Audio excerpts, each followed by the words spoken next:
Bonjour à toutes et à tous. Aujourd'hui, nous nous trouvons à la croisée des chemins avec des événements majeurs qui bouleversent les marchés mondiaux.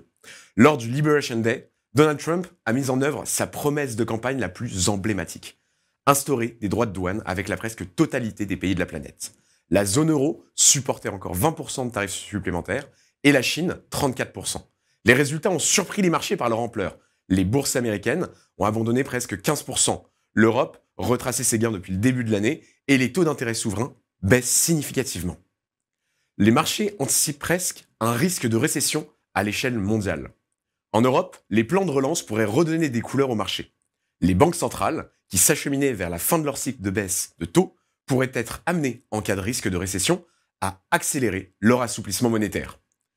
Face au risque de représailles, le risque de basculement dans un scénario noir pour l'économie mondiale est élevé.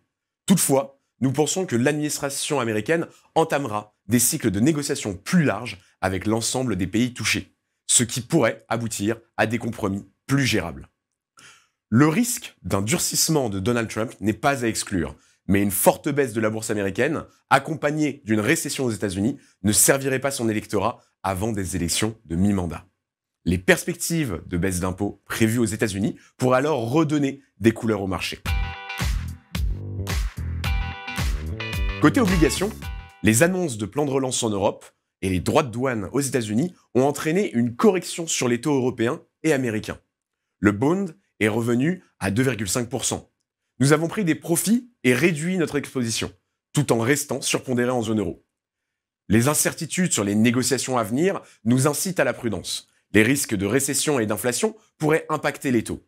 Nous réduisons notre exposition au crédit spéculatif à haut rendement, mais restons investis grâce à la protection offerte par le portage. Le crédit investment grade, plus défensif, reste surpondéré. Quant au marché actions, le Liberation Day a eu un impact violent. La montée du protectionnisme n'a jamais été favorable aux bénéfices des entreprises et au marché actions.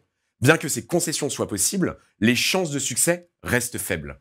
Si les tarifs douaniers sont réintroduits après les 90 jours issus de la pause annoncée par Donald Trump ce mardi, il sera nécessaire de réviser les prévisions de profit des entreprises.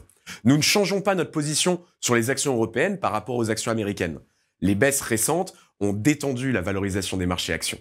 Il faudra attendre les résultats du premier trimestre pour évaluer correctement ces valorisations.